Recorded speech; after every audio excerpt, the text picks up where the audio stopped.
Chapter 4. Elizabeth and Mary Stuart, 1559 to 1568. When Elizabeth mounted the throne, it was taken for granted that she was to marry, and marry with the least possible delay. This was expected of her, not merely because in the event of her dying without issue there would be a dispute whether the claim of Mary Stuart or that of Catherine Grey was to prevail, but for a more general reason. The rule of an unmarried woman, except provisionally during such short interval as might be necessary to provide her with a husband, was regarded as quite out of the question. It was the custom for the husbands of heiresses to step into the property of their wives and stand in the shoes, so to speak, of the last male proprietor, in order to perform those duties which could not be efficiently performed by a woman.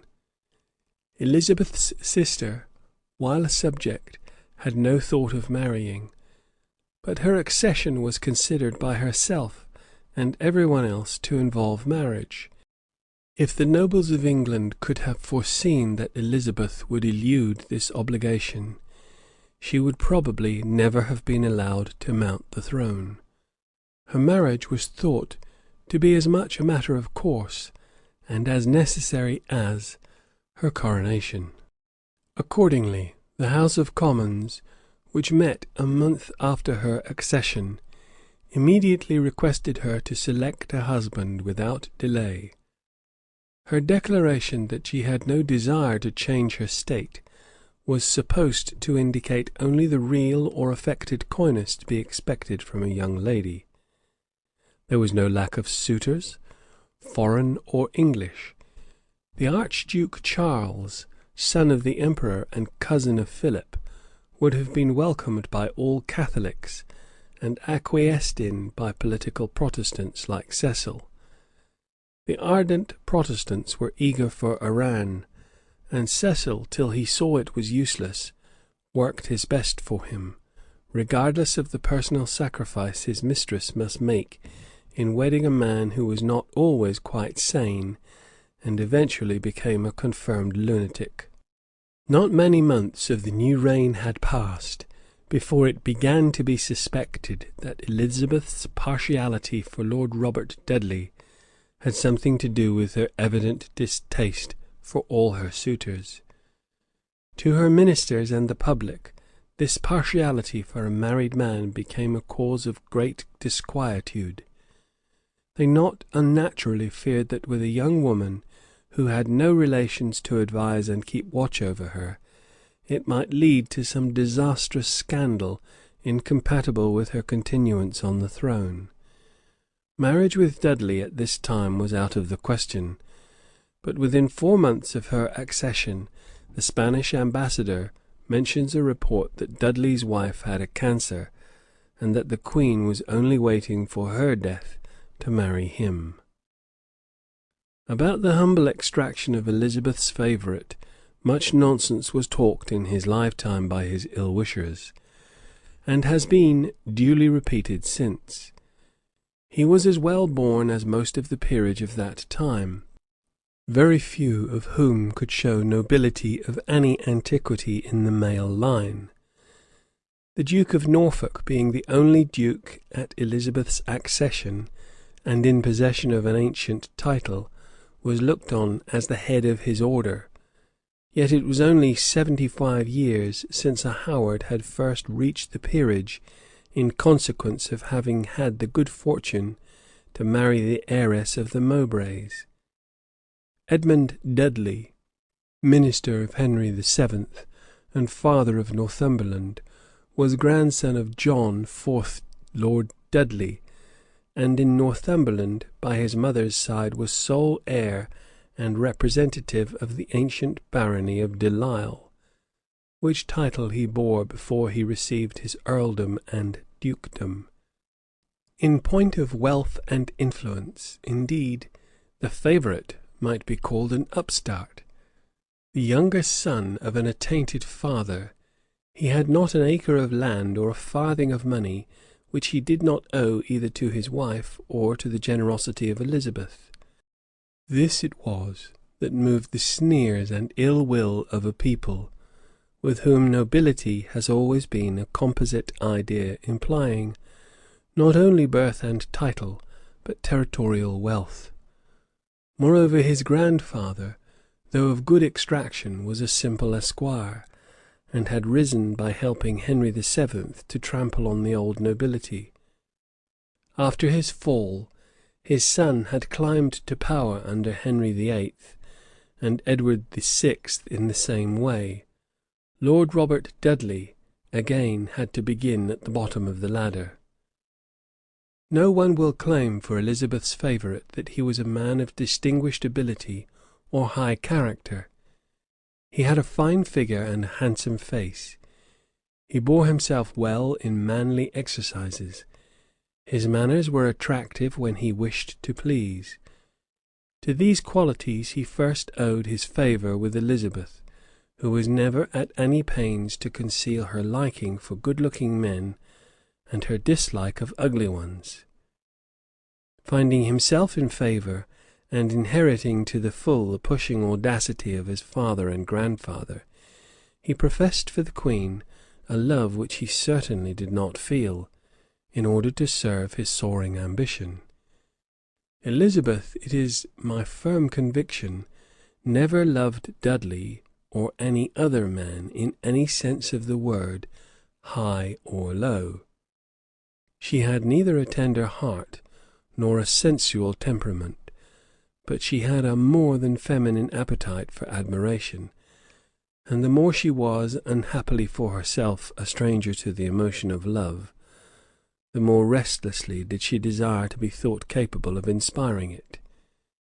She was therefore easily taken in by Dudley's professions, and though she did not care for him enough to marry him, she liked to have him, as well as several other handsome men, dangling about her, like her lap-dog, to use her own expression. Further, she believed, and here came in the mischief, that his devotion to her person would make him a specially faithful servant.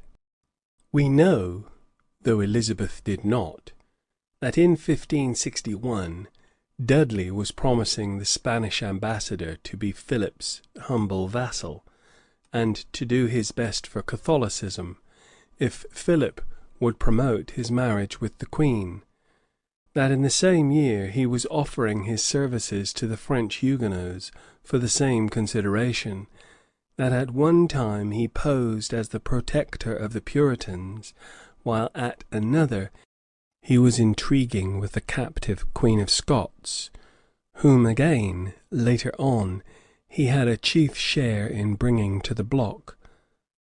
But we must remember that very few statesmen, English or foreign, in the 16th century could have shown a record free from similar blots.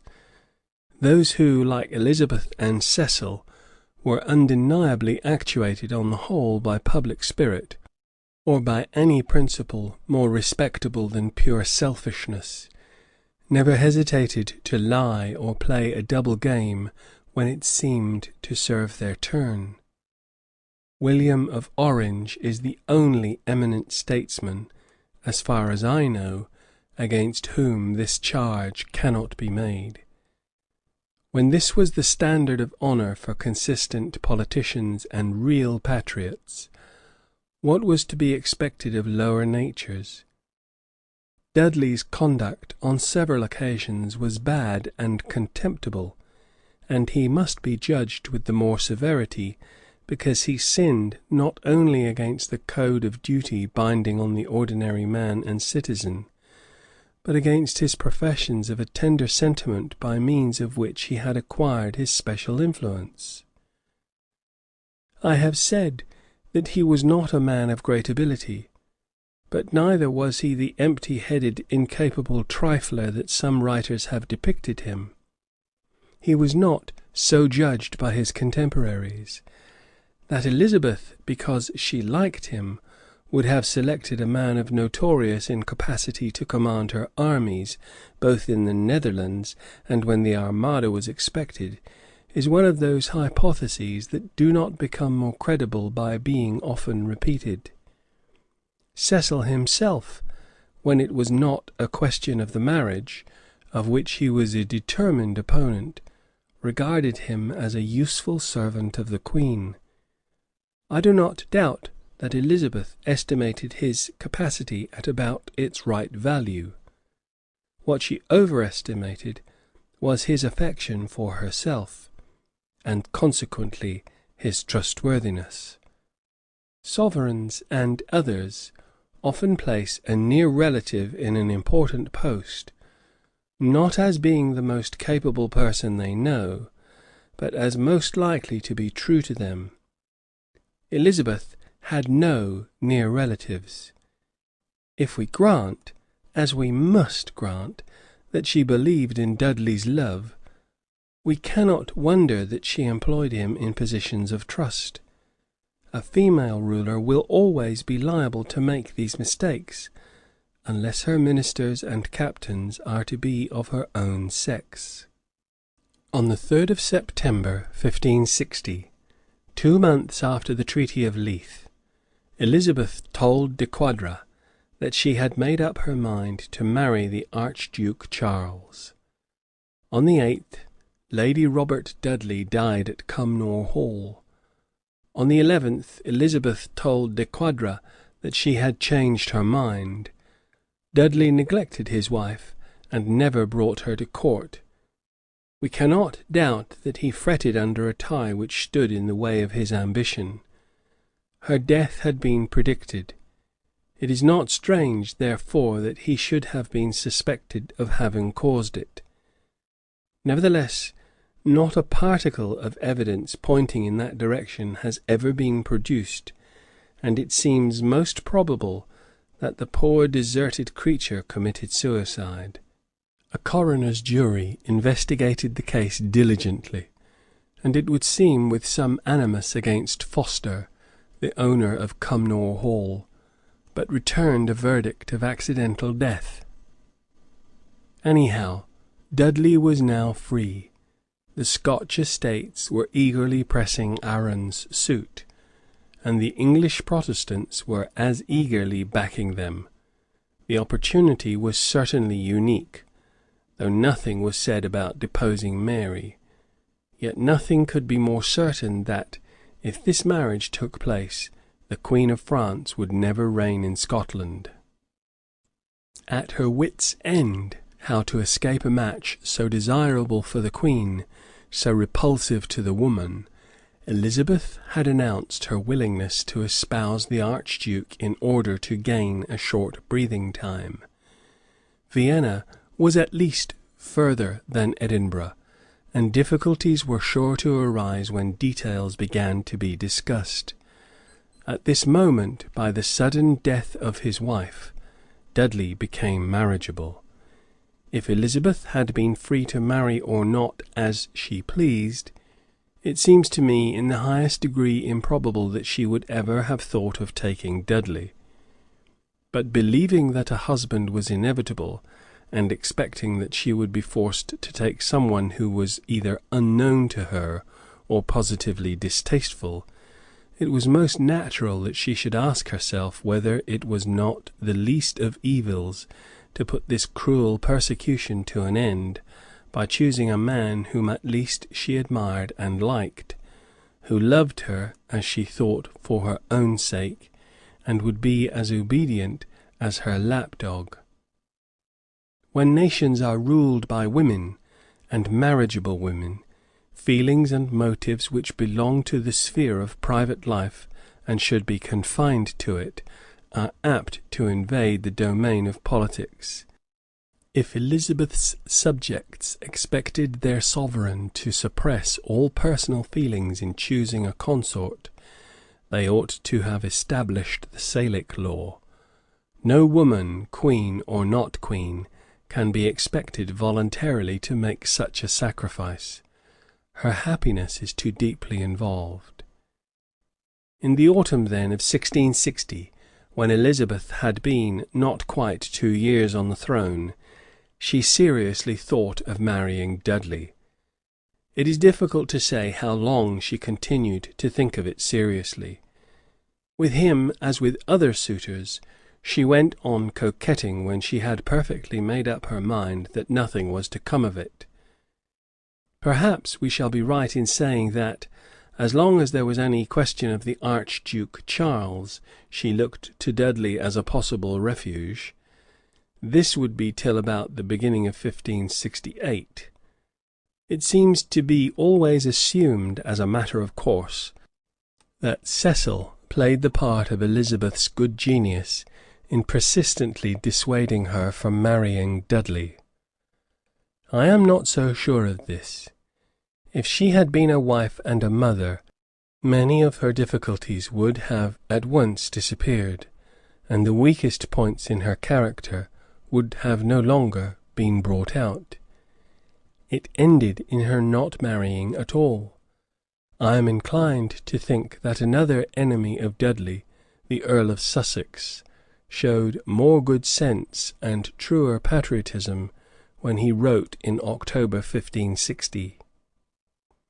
I wish not Her Majesty to linger this matter of so great importance, but to choose speedily, and therein to follow so much her own affection as that by the looking upon him whom she should choose, omnes ejus sensus titillarentur, which shall be the readiest way, with the help of God, to bring us a blessed prince which shall redeem us out of thraldom. If I knew that England had other rightful inheritors, I would then advise otherwise, and seek to serve the time by a husband's choice, seek for an advantageous political alliance. But seeing that she is vultumum refugium, and that no riches, friendship, foreign alliance, or any other present commodity that might come by a husband can serve our turn, without issue of her body, if the Queen will love anybody, let her love where and whom she lists. So much thirst I to see her love, and whomsoever she shall love and choose, him will I love, honour, and serve to the uttermost. Perhaps I may be excused for expressing the opinion that the ideal husband for Elizabeth, if it had been possible, would have been Lord James Stuart, afterwards Earl of Murray. Of sufficient capacity, kindly heart, undaunted resolution, and unswerving rectitude of purpose, he would have supplied just those elements that were wanting to correct her defects. King of Scotland he perhaps could not be. Regent of Scotland he did become. If he could at the same time have been Elizabeth's husband, the two crowns might have in the next generation been worn by a Stuart of a nobler stock than the son of Mary and Darnley. When Mary Stuart, on the death of her husband Francis II., returned to her own kingdom, August 1561, she found the Scotch nobles sore at the rejection of Arran's suit. Bent on giving a sovereign to England in one way or another, they were now ready, Protestants as well as Catholics, to back Mary's demand that she should be recognised as Elizabeth's heir presumptive. To this the English Queen could not consent, for the very sufficient reason that not only would the Catholic party be encouraged to hold together and give trouble, but the more bigoted and desperate members of it would certainly attempt her life, lest she should disappoint Mary's hopes by marrying. She was not so foolish, she said, as to hang a winding sheet before her eyes, or make a funeral feast whilst she was still alive, but she promised that she would neither do anything nor allow anything to be done by Parliament to prejudice Mary's title. To this undertaking she adhered long after Mary's hostile conduct had given ample justification for treating her as an enemy. Openly, Mary was claiming nothing but the succession, In reality, she cared little for a prospect so remote and uncertain. What she was scheming for was to hurl Elizabeth from her throne. This was an object for which she never ceased to work till her head was off her shoulders. Her aims were more sharply defined than those of Elizabeth, and she was remarkably free from that indecision which too often marred the action of the English queen. In ability and information she was not at all inferior to Elizabeth. In promptitude and energy she was her superior. These masculine qualities might have given her the victory in the bitter duel, but that, in the all-important domain of feeling, her sex indomitably asserted itself, and weighted her too heavily to match the superb self-control of Elizabeth. She could love and she could hate. Elizabeth had only likes and dislikes, and therefore played the cooler game. When Mary loved, which was only once, all selfish calculations were flung to the winds. She was ready to sacrifice everything and not count the cost. Body and soul, crown and life, interest and honour. When she hated, which was often, rancour was apt to get the better of prudence. And so at the fatal turning point of her career, when mad hate and madder love possessed her soul, she went down before her great rival, never to rise again. Here was a woman indeed. And if for that reason she lost the battle in life, for that reason too she still disputes it from the tomb. She has always had, and always will have, the ardent sympathy of a host of champions, to whom the fair vestal throned by the West is a mere politician, sexless, cold-blooded, and repulsive. In 1564, Mary, as yet fancy-free, was seeking to match herself on purely political grounds. She was not so fastidious as Elizabeth, for she does not seem to have troubled herself at all about personal qualities, if a match seemed otherwise eligible. The Hamiltons pressed Arran upon her, but he was a Protestant. He was not heir to any throne but that of Scotland, and though a powerful family in Scotland, the Hamiltons could give her no help elsewhere.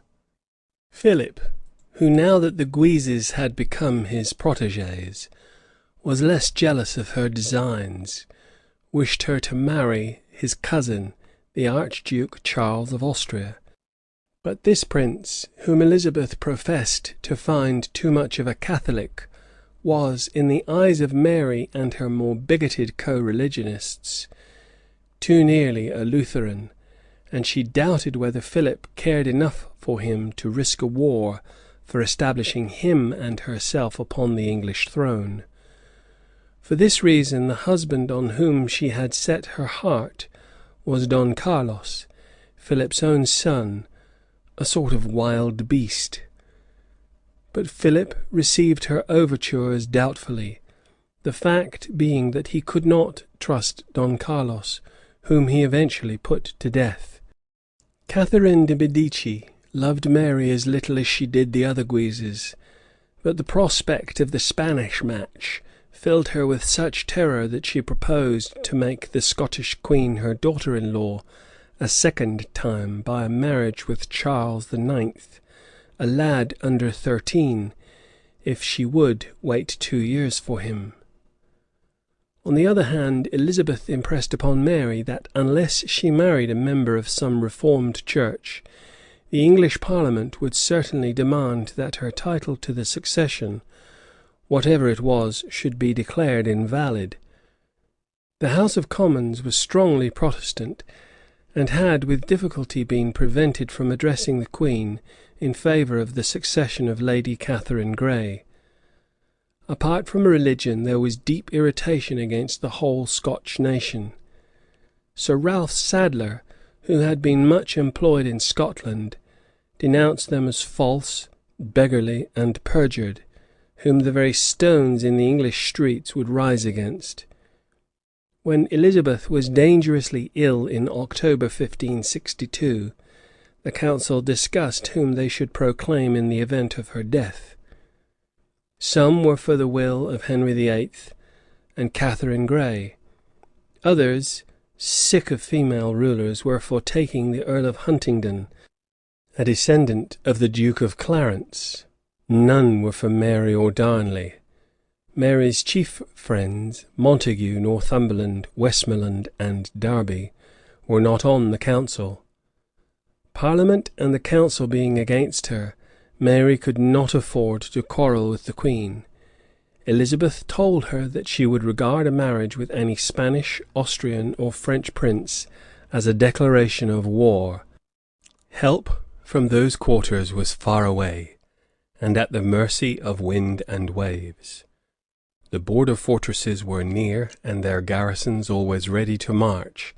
Besides, whichever of the two she might obtain, Charles IX. Or the Archduke, she drove the other into the arms of Elizabeth.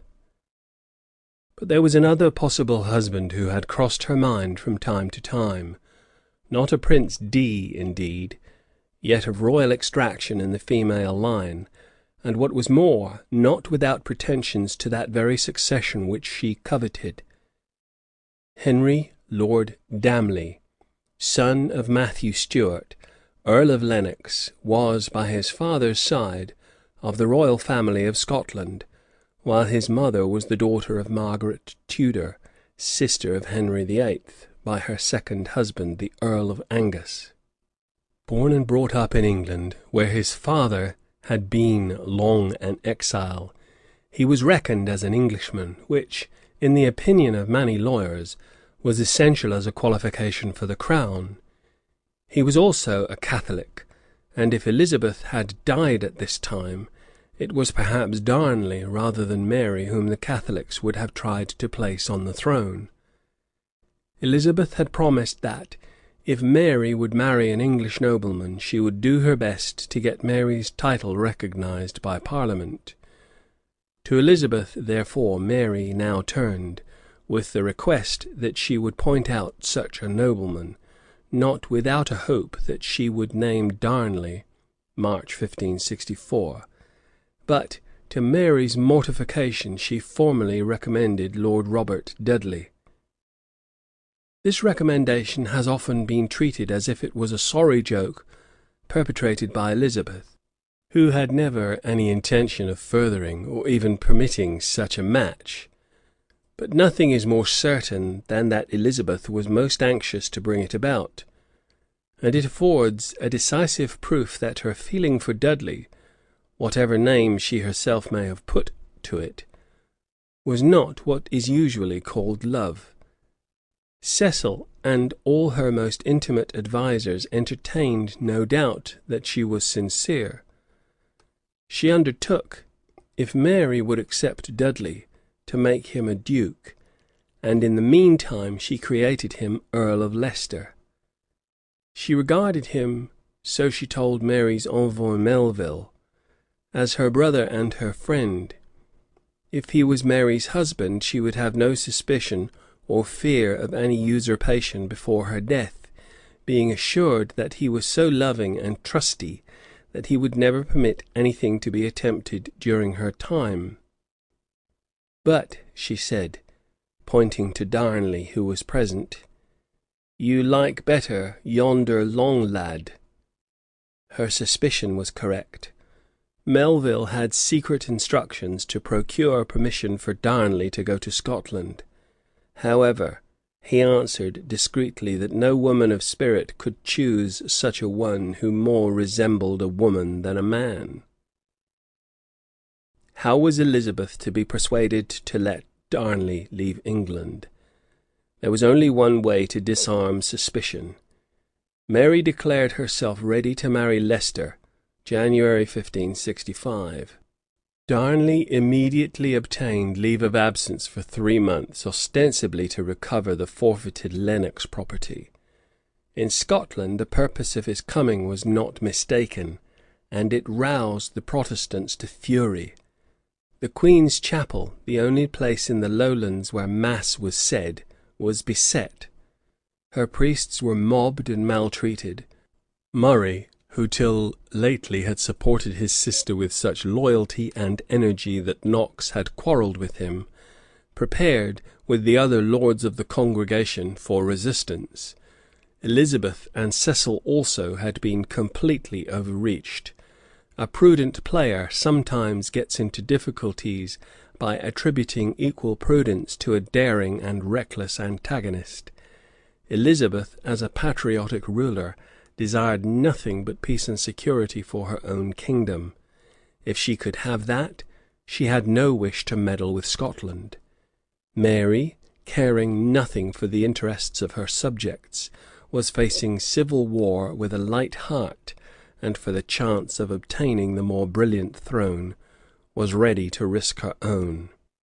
Undeterred by Elizabeth's threats, Mary married Darnley, July 29th, 1565. Murray and Argyle, having obtained a promise of assistance from England, took arms. But most of the lords of the congregation showed themselves even more powerless or perfidious than they had been 5 years before. Morton, Ruthven, and Lindsay, stoutest of Protestants, were related to Darnley, and were gratified by the elevation of their kinsman. Murray failed to elicit a spark of spirit out of the priest-baiting citizens of Edinburgh, and the Queen, riding steel cap on head and pistols at Saddlebow, chased him into England. Lord Bedford, who was in command at Berwick, could have stepped across the border and scattered her undisciplined army without difficulty. He implored Elizabeth to let him do it, offered to do it on his own responsibility and be disavowed. But he found, to his mortification, that she had been playing a game of brag. She had hoped that a threatening attitude would stop the marriage. But as it was an accomplished fact that she was not going to draw the sword, this was shabby treatment of Murray and his friends, and to some of her counsellors it seemed not only shameful, but dangerous to show the white feather. But judging from the course of events, Elizabeth's policy was the safe one. The English Catholics, some of them at all events, as will be explained presently, were becoming more discontented and dangerous. The northern earls were known to be disaffected. Mary believed that in every country in England the Catholics had their organisation and their leaders, and that if she chose she could march to London. No doubt she was much deceived. In reluctance to resort to violence and respect for constituted authority, England, even north of the Humber, was at least 2 centuries ahead of Scotland, and if she had come attended by a horde of savage Highlanders and border ruffians, the very stones in the street would have risen against them. It was Elizabeth's rule, and a very good rule too, never to engage in a war if she could avoid it. From this rule she could not be drawn to swerve either by passion or ambition, or that most fertile source of fighting, a regard for honour. All the old objections to an invasion of Scotland still subsisted in full strength, and were reinforced by others. It was better to wait for an attack which might never come than go halfway to meet it. An invasion of Scotland might drive the northern earls to declare for Mary, which, unless compelled to choose sides, they might never do. Some people are more perturbed by the expectation and uncertainty of danger than by its declared presence. Not so Elizabeth. Smouldering treason she could take coolly, as long as it only smouldered. As for the betrayal of the Scotch refugees, Elizabeth never allowed the private interests of her own subjects, much less those of foreigners, to weigh against the interests of England. Murray, one of the most magnanimous and self-sacrificing of statesmen, evidently felt that Elizabeth's course was wise, if not exactly chivalrous. He submitted to her public rebuke without publicly contradicting her, and waited patiently in exile till it should be convenient for her to help him and his cause. Mary, too, though elated by her success, and never abandoning her intention to push it further, found it best to halt for a while. Philip wrote to her that he would help her secretly with money if Elizabeth attacked her, but not otherwise, and warned her against any premature clutch at the English crown. Elizabeth's seeming tameness could hardly have received a more complete justification. Mary had determined to espouse Darnley before she had set eyes on him, for purely political reasons. There is no reason to suppose she ever cared for him. It is more likely, as Mr. Froude suggests, that for a great political purpose she was doing an act which in itself she loathed. A woman of 22, already a widow, mature beyond her years, exceptionally able, absorbed in the great game of politics, and accustomed to admiration, was not likely to care for a raw lad of 19, foolish, ignorant, ill-conditioned, vicious, and without a single manly quality. One man we know she did love later on, loved passionately and devotedly. No slim, girl-faced youngster, but the fierce, stout-limbed, daredevil Bothwell. And Bothwell gradually made his way to her heart by his readiness to undertake every desperate service she required of him. What Mary admired, nay, envied, in the other sex was the stout heart and the strong arm. She loved herself to rough it on the warpath. She surprised Bandolph by her spirit. Never thought I that stomach to be in her that I find. She repented nothing, but when the lords and others came in the morning from the watches, that she was not a man to know what life it was to lie all night in the fields, or to walk upon the causeway with a jack and a knapscap, a Glasgow buckler and a broadsword. She desires much, says Knollys, to hear of hardiness and valiancy, commending by name all approved hardy men of her country, although they be her enemies, and she concealeth no cowardice even in her friends. Valuable to Mary as a man of action, Bothwell was not worth much as an adviser. For advice she looked to the Italian Rizzio, in whom she confided because, with the detachment of a foreigner, he regarded Scotch ambitions, animosities, and intrigues only as so much material to be utilized for the purpose of the combined onslaught on Protestantism which the Pope was trying to organize. Bothwell was at this time 30, and Rizzio, according to Leslie, 50. In spite of all the prurient suggestions of writers who have fastened on the story of Mary's life as a savoury morsel, there is no reason whatever for thinking that she was a woman of a licentious disposition, and there is strong evidence to the contrary. There was never anything to her discredit in France. Her behaviour in the affair of Chastelard was irreproachable. The charge of adultery with Rizzio is dismissed as unworthy of belief even by Mr. Froude, the severest of her judges. Bothwell indeed she loved, and like many another woman who does not deserve to be called licentious, she sacrificed her reputation to the man she loved. But the most conclusive proof that she was no slave to appetite is afforded by her 19 years' residence in England, which began when she was only 25.